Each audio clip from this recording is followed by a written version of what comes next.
அடுத்து நான் சொல்ல போகிற அந்த ஒரு வரியை சொல்வதற்காக எத்தனை நாட்கள் நான் காத்திருந்தேன் என்பது எனக்குத்தான் தெரியும். தர்மத்தாயின் தவ புதல்வரே, தமிழக வெற்றி கழகத்தின் தலைவரே, வருக வருக வருக. தலைவரின் தலைமை உரை.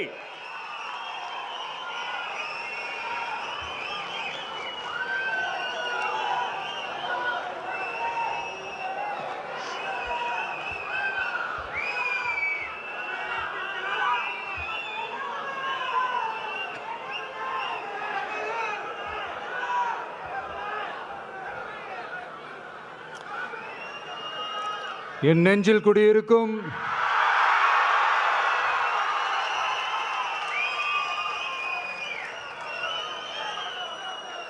என்னுடைய தோழர்களுக்கும் தோழிகளுக்கும் தமிழக மக்களுக்கும் என்னுடைய வணக்கம்.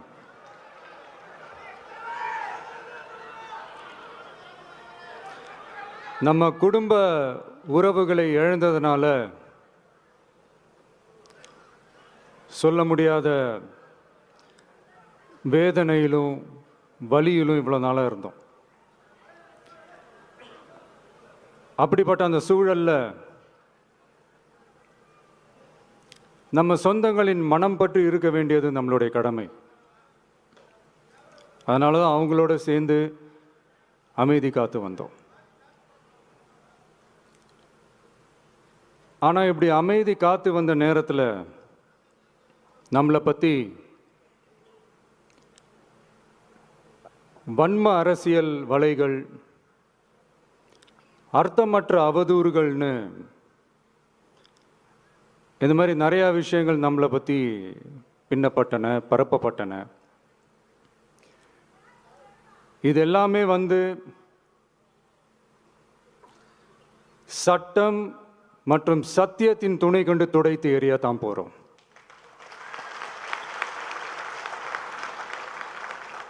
பட் அதுக்கு முன்னாடி தமிழக சட்டமன்றத்தில் நமக்கு எதிராக நிகழ்த்தப்பட்ட ஓர் உரைக்கு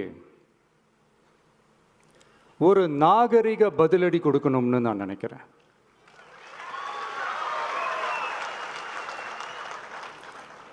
அரசியல் செய்ய விருப்பமில்லை, அரசியல் செய்ய விருப்பமில்லைன்னு அடிக்கடி சொல்ற முதல்வர் நம்மளை குறிப்பிட்டு பல்வேறு அவதூறுகளை பதிவு செய்வதன் வாயிலாக பெருந்தன்மையை பேரளவில் மட்டுமே பேசும் முதல்வர் 15/10/2025 அன்னைக்கு தமிழக சட்டமன்றத்தில் நமக்கு எதிராக பேசிய பேச்சில் எவ்வளவு வன்மத்தை கக்கியுள்ளார் என்பதையும்,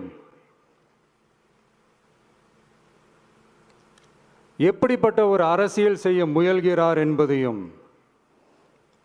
தமிழக மக்கள் உணராமலா இருப்பாங்க. இந்த கரூரோடு சேர்ந்து 5-6 மாவட்டத்துக்கு இந்த மக்கள் சந்திப்பு நிகழ்ச்சிகள்லாம் நடத்தியிருக்கிறோம், போயிருக்கிறோம். அங்கெல்லாம் இந்த லாஸ்ட் மினிட் வரைக்கும் எங்களுக்கு அந்த இடம் கொடுப்பாங்களா மாட்டாங்களா, பெர்மிஷன் தருவாங்களா மாட்டாங்களா, இப்படியே இழுத்து அடிச்சுக்கிட்டு இருப்பாங்க. தான் நாகப்பட்டினத்தில் சொன்னது மாதிரி தான். நாங்கள் ஒரு இடம் செலக்ட் பண்ணி கேட்போம், மக்கள் நல்லா ஸ்பேஷியஸாக நின்று பார்க்குற மாதிரி. பட் அவங்க அதையெல்லாம் ரிஜெக்ட் பண்ணிவிட்டு மக்கள் நெருக்கடியோடு நின்று பார்க்குற மாதிரி ஒரு இடத்த செலக்ட் பண்ணி எங்களுக்கு கொடுப்பாங்க. இது டிஃபால்ட்டாக எல்லா இடத்துலையும் இந்த ஒரு ஆர்கியூமெண்ட் நடந்துகிட்ருக்கோன்னு வைங்க. அது மட்டும் இல்லை, இந்தியாவிலேயே எந்த ஒரு அரசியல் கட்சி தலைவருக்கும் கொடுக்கப்படாத கண்டிஷன்ஸ். பஸ்ஸுக்குள்ளேயே இருந்து பார்க்கணும், மேலே கை காட்டக்கூடாது, இப்படிலாம் ஒரு அதீத கட்டுப்பாடுகளை கொடுத்த உடனே எங்கள் சைட்லேருந்து ஒரு அறிக்கையும் வெளியிட்டோம். அது மட்டும் இல்லை, தமிழக வெற்றி கழகம் சார்பாக அனைத்து கட்சிகளுக்கும் சமமாக ஒரு முறையான ஒரு பொது வழிகாட்டு முறைகள், SOPஸ்ன்னு சொல்லுவாங்க, அதையும் வழங்கணும்னு சொல்லி உயர்நீதிமன்றத்தையும் நாடி இருக்கணும். இதுவும் தமிழக மக்கள் உணராமலா இருப்பாங்க. இப்படி ஒரு அரசியல் காழ்ப்புடன், நேர்மை திறனற்று நம்மளை பற்றி குற்றம் சாட்டியுள்ள குறுகிய மனம் கொண்ட முதல்வர் அவர்களுக்கு ஒரு சில கேள்விகள். உச்சநீதிமன்றத்தில், அதாவது 13/10/2025 அன்னைக்கு உச்சநீதிமன்றத்தில் நடந்த அந்த விவாதங்களை வைத்தும் அந்தந்த உத்தரவுகளை வைத்தும் இந்த கேள்விகள். இப்படி பொய் மூட்டைகளாக நம்மளை பற்றி இந்த அவதூறுகளை அவிழ்த்து விட்ட முதல்வர் அவர்களுக்கும் திமுக அரசுக்கும் சார்பாக கோடிகளை கொட்டி அமர்த்தப்பட்ட அறிவார்ந்த வழக்கறிஞர்கள் அவங்க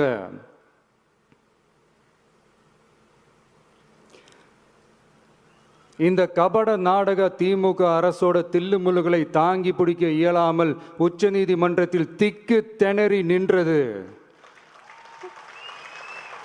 முதல்வர் அவர்களுக்கு மறந்துவிட்டதா? இந்த கரூர் சம்பவத்துக்கு அப்புறமே அவசரமா ஒரு தனிநபர் ஆணையம், அந்த தனிநபர் ஆணையத்தை அவமதிக்கிற மாதிரி அரசு உயர் அதிகாரிகள், காவல்துறை உயர் அதிகாரிகள் எல்லாருமே நம்மளை பற்றி ஃபுல்லாக இந்த அவதூறுகள் பரப்பி ஒரு செய்தியாளர்கள் சந்திப்பு அவசரமாக. இதெல்லாம் ஏன் நடக்குது, எதுக்காக நடக்குது அப்படின்னு ஒட்டுமொத்த தமிழக மக்களும் கேள்வி கேட்க ஆரம்பிச்சாங்க. இதுவும் தமிழக முதல்வர் மறந்துட்டாரா? அதுக்கப்புறம் அந்த தனிநபர் ஆணையத்தை தலையிலேயே கொட்டி வீட்டுக்கு அனுப்பிச்சிட்டாங்க. அது வேறு விஷயம்.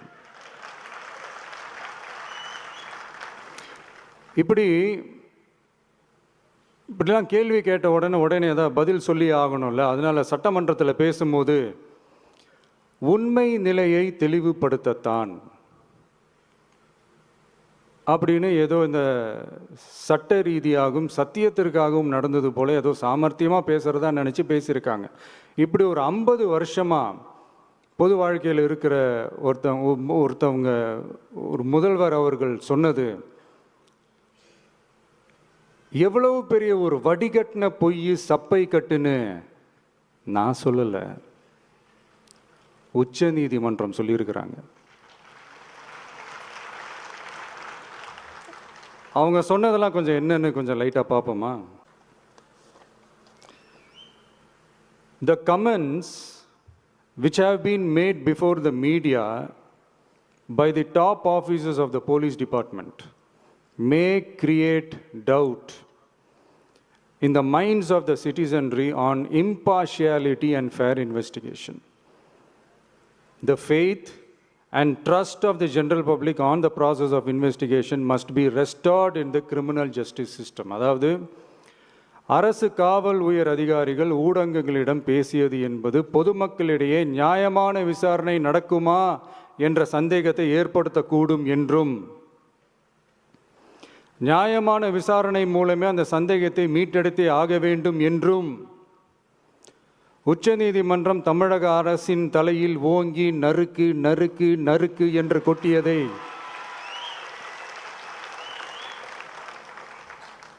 முதல்வர் அவர்கள் மறந்துட்டாரா?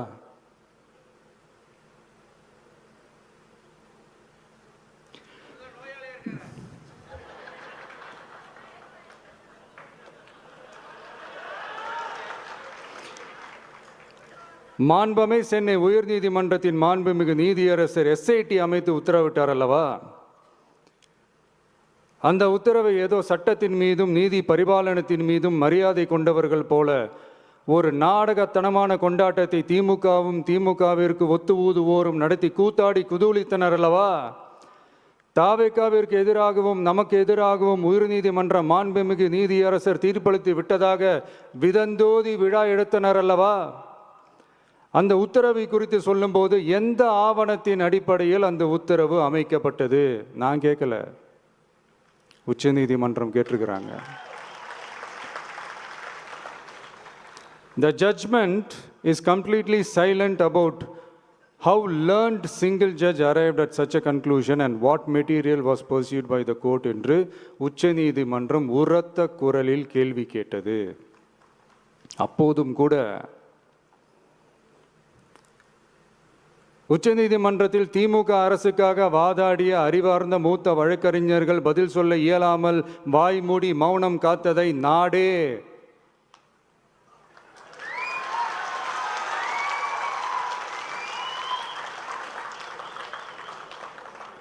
பார்த்ததல்லவா? இதையும் முதல்வர் அவர்கள் மறந்துட்டாரா?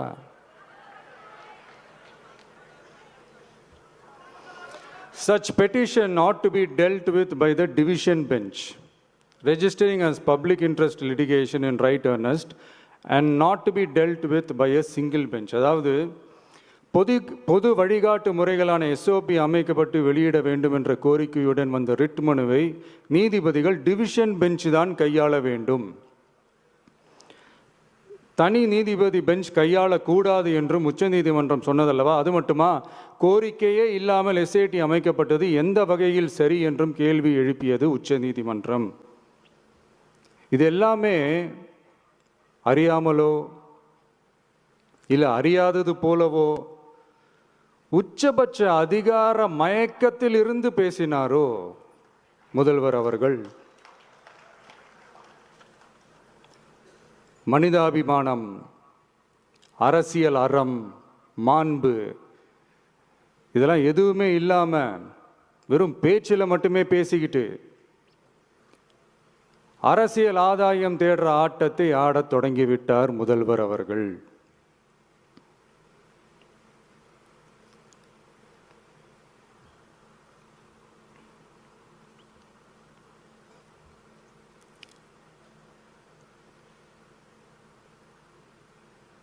இதெல்லாம் என்ன அவங்களுக்கு புதுசாக? என்ன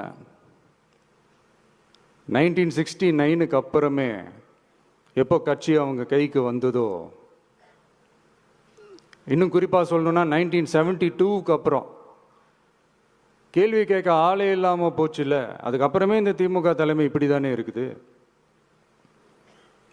இப்போ நாங்கள் கேட்டோமே இந்த சில கேள்விகள்லாம், இதெல்லாம் நான் கேட்கல, சுப்ரீம் கோர்ட் கேட்டிருக்கு. இதனால் என்ன புரிய வருது? இந்த கவர்மெண்ட் நடத்துகிற அந்த விசாரணை மேலே சந்தேகம் ஏற்படுதுன்னா அதுக்கு என்ன அர்த்தம்? உங்கள் மேலே நம்பிக்கை இல்லைன்னு அர்த்தம்.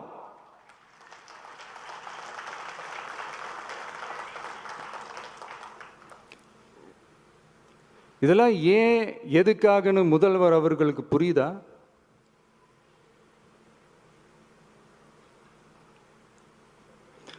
சுப்ரீம் கோர்ட் சொன்னதோட மட்டும் இல்லை, நிஜத்திலும் இன்னைக்கு மக்களுக்கு இந்த கவர்மெண்ட் மேலே இருக்கிற நம்பிக்கை மொத்தமாக மண்ணுக்குள் புதைந்து விட்டது. இதுவாவது முதல்வர் அவர்களுக்கு புரியுதா? புரியலனா 2026 தேர்தலில் இந்த திமுக தலைமைக்கு மக்கள் இன்னும் ஆழமா அழுத்தமா புரிய வைப்பாங்க. அப்போ கூட இவங்க என்ன பண்ணுவாங்க தெரியும்ல, 5 வருஷத்துக்கு ஒரு வாட்டி பழக்க தோஷத்தில் ஒரு அறிக்கை ஒன்று வெளியிடுவாங்களே, மக்கள் தீர்ப்புக்கு தலை வணங்குகிறோம் அப்படின்ட்டு அந்த அறிக்கையை வெளியிட்டுட்டு இப்போ அறிவாலயத்தில் போய் ஓடி ஒளிஞ்சுப்பாங்க. இப்போவே ரெடி பண்ணி வச்சுக்கோங்க அந்த அறிக்கையை. எப்படி? மக்கள் தீர்ப்புக்கு தலை வணங்குகிறோம்.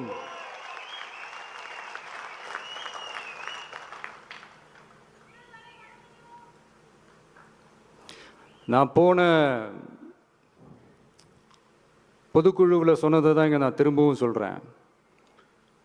இயற்கையும் இறைவனும் நம் தமிழக சொந்தங்களின் வடிவில் மாபெரும் மக்கள் சக்தியை நம்ம கூடவே நிற்கும் போது எம் மக்களுக்கான அரசியலை தடுப்பவர் எவர்?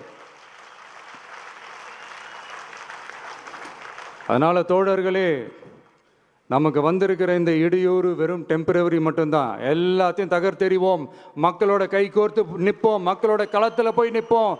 நம்ம பயணத்தில் தடம் மாறவே மாட்டோம். இப்பவும் சொல்றேன், 2026ல் 2 பேருக்கு நடுவில் தான் போட்டியே. ஒன்று, இன்னொன்று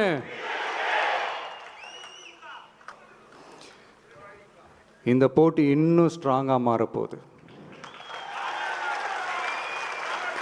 100% வெற்றி நமக்கு. வாகை சூடுவோம், வரலாறு படைப்போம், கான்பிடண்டா இருங்க, நல்லதே நடக்கும், வெற்றி நிச்சயம். மீண்டும் சந்திக்கும் வரை நன்றி, வணக்கம்.